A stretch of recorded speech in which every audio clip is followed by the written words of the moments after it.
बड़ी खबर आ रही है मीडिया रिपोर्ट के हवाले से। सीरिया पूरी तरह गंवा चुके ईरान ने अपने पड़ोसी इराक में भेज दी है अपनी मिसाइल ताकत। जी हां, खबर आ रही है कि ईरान लंबी दूरी तक मार करने वाली मिसाइलों का पूरा जखीरा इराक को भेज चुका है। लेकिन किसके लिए?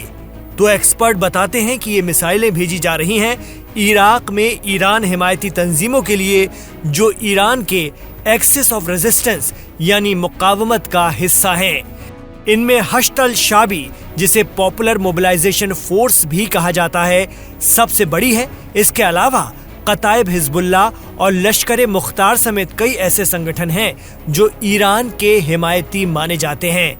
जानकार मानते हैं कि कुछ माह पहले ही ईरान के सबसे बड़े हिमायती बशर अल असद का सीरिया में तख्ता पलट हो जाना और उसके बाद तुर्की समर्थित HTS का इक़्तिदार में आ जाना और फिर तुर्की के सपोर्ट से अमेरिका और इसराइल की सीरिया में बढ़ी दखलंदाजी ईरान के लिए बहुत बड़ा खतरा बन गया है। लाइव हिंदुस्तान के दीन दुनिया शो में हमने आपको ईरान मामलों के एक्सपर्ट शौकत भारती के हवाले से बताया भी था कि ईरान पर अमेरिकी और इस्राएली हमलों के लिए सीरिया की जमीन मददगार हो सकती है। सीरिया और ईरान की दूरी ज्यादा नहीं है और सीरिया की सरहद इराक से मिलती है और फिर इराक की सरहद ईरान से। ऐसे में सीरिया में मात खा चुका ईरान अब इराक में कोई चांस नहीं लेना चाहता। यही वजह है कि वहां लंबी दूरी तक मार करने वाली मिसाइलें इराक की ईरान हिमायती तंजीमों के लिए भेजी गई हैं ताकि जंग की सूरत हाल में इनका इस्तेमाल हो सके। कहा जा रहा है कि इराक की तंजीमों के लिए ये मिसाइलें ईरान की पासदारान इस्लाम यानी IRGC की एयरफोर्स ने अरेंज करवाई है। मीडिया रिपोर्ट के मुताबिक इनमें कुद्स 351 और जमाल 69 जैसी बैलिस्टिक मिसाइलें शामिल हैं। गौरतलब है कि ईरान से लगे इराक में बड़ी शिया तंजीमें एक्टिव हैं। आपको बता दें कि इराक के बड़े मजहबी रहनुमा आयतुल्लाह सिस्तानी के फतवे पर ही हश्द शाबी का कयाम उस वक्त हुआ था जब दहशतगर्द तंजीम ISIS यानी दाइश के लोग इराक के एक बड़े हिस्से पर कब्जा जमा रहे थे। कहा जाता है कि उस वक्त ईरान में IRGC की कुद्स फोर्स के चीफ जनरल कासिम सुलेमानी ने हश्द शाबी को ट्रेन किया था और उन्होंने हिजबुल्लाह के साथ मिलकर इराक से दहशतगर्द ISIS को खदेड़ा था। इसके बाद से ही हश्द शाबी इराक में एक्टिव है। कहा जाता है कि इराक में मौजूद शिया श्राइन की हिफाजत से लेकर दीगर जिम्मेदारियां भी पॉपुलर मोबिलाइजेशन फोर्स के ही लड़ाके निभाते हैं। एक्सपर्ट बताते हैं कि जिस तरह अरब मुल्क ईरान और यमन के खिलाफ अमेरिका और इसराइल का साथ दे रहे हैं किसी न किसी रूप में, उससे ईरान भी अपनी दिफा के लिए बाड़बंदी कर रहा है। इराक में मिसाइल भेजना इसी की एक बानगी है। हालांकि ईरान की तरफ से आधिकारिक तौर पर इसकी पुष्टि नहीं की गई है।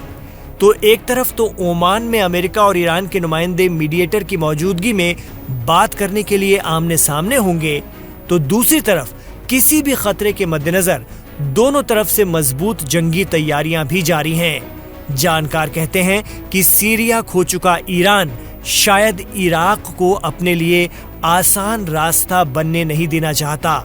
उसने अपनी मुकावमती तंजीमों को एक्टिव करना और हथियार भेजना शुरू कर दिया है।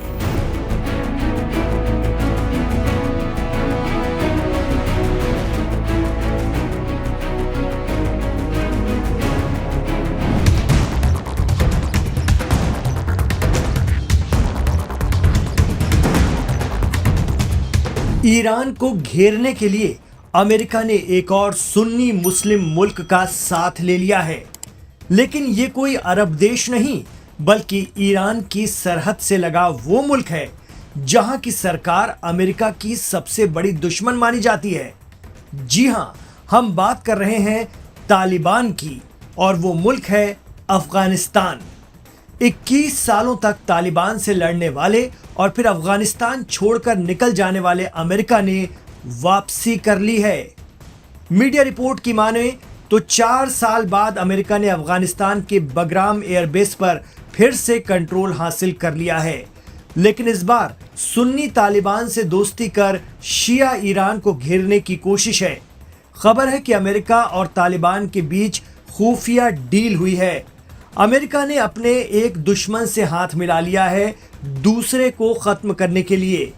गौरतलब है कि बगराम एयरबेस एक बेहद अहम मकाम है रणनीतिक नजरिए से। यहां से ईरान को टारगेट करना सबसे आसान है और सटीक निशाना भी लगाया जा सकता है। यहां से ईरान को टारगेट करना सबसे आसान है बनिस्बत डियागो गार्सिया एयरबेस के। आपको बता दें कि साल 2021 में तालिबान की वजह से अमेरिका ने अफगानिस्तान में अपना सबसे अहम एयरबेस छोड़ दिया था। उससे पहले ये एयरबेस अमेरिकी साजो सामान का बेहद अहम ठिकाना हुआ करता था इस पूरे खित्ते में। तालिबानी लड़ाकों के खिलाफ, अलकायदा के खिलाफ इस बेस का खूब इस्तेमाल हुआ, लेकिन वक्त बदल गया है, हालात बदल चुके हैं। कहा जा रहा है कि इस बार ईरान को घेरने अमेरिका ने जाल बिछाया है और बगराम एयरबेस टेक ओवर कर लिया है। इसमें तालिबान हुकूमत की मंजूरी भी शामिल है। एक दौर में इस इलाके में तालिबान और अलकायदा से लड़ने वाला अमेरिका अब ईरान को घेरने यहाँ पहुँच गया है। आपको बता दें कि ईरान और अफगानिस्तान की सरहदें मिलती हैं। तालिबान और ईरान के ताल्लुकात भी कोई ख़राब नहीं हैं। दोनों के दरमियान बातचीत होती रहती है। ईरान में बड़ी तादाद में अफगानिस्तान के शरणार्थी या पनाहगुज़ीन रहते हैं। ईरान ये दबाव भी तालिबान पर बनाता है कि अफगानिस्तान की हुकूमत में वहाँ की माइनॉरिटी को भी हिस्सेदारी मिले। कुछ जानकार मानते हैं कि डील के तहत तालिबान ने अफगानिस्तान को बगराम एयरबेस दे दिया है, लेकिन वो ईरान के खिलाफ इसे इस्तेमाल नहीं करने देंगे। लेकिन इसकी क्या गारंटी? मिडिल ईस्ट के अरब मुल्क भी अभी ना कर रहे हैं, लेकिन चाहे अरब देश हो या तालिबान, वक्त आने पर अमेरिका को मना करने की शायद ही किसी की हिम्मत हो। भले ही फौरी तौर पर इससे इनकार किया जाए, लेकिन सुन्नी अक्सरियत वाले मुल्क शिया बहुल ईरान के खिलाफ मोर्चाबंदी में किसी न किसी रूप से अमेरिका का साथ देते नजर आ रहे हैं। और तालिबान जैसे अमेरिका मुखालिफ का अमेरिका को बेस दे देना बताता है कि अपने अपने मफाद के लिए सभी अपने तरीके से अपने ताल्लुकात बनाते हैं। सूत्रों के मुताबिक अमेरिका के जरिए बगराम बेस को फिर से टेक ओवर करने की औपचारिक घोषणा इसी हफ्ते की जा सकती है। मीडिया रिपोर्ट्स की माने तो पिछले हफ्ते कई अमेरिकी C-17 सैन्य ट्रांसपोर्ट विमान बगराम बेस पर उतरे, जिनमें सैन्य वाहन, हेलीकॉप्टर और दीगर साजो सामान, साथ ही खुफिया अधिकारी, यहां तक कि CIA के डिप्टी डायरेक्टर माइकल एलिस भी मौजूद थे। तो क्या हिंद महासागर में डियागो गार्सिया और अरब देशों में मौजूद अमेरिकी एयरबेस के बाद अब ईरान के खिलाफ नई जगह से अमेरिका ने मोर्चा खोल दिया है, जहां से सटीक निशाना लगाया जा सके? इसके पीछे आपको तालिबान की मंशा क्या लगती है? हमें कमेंट बॉक्स पर जरूर बताएं।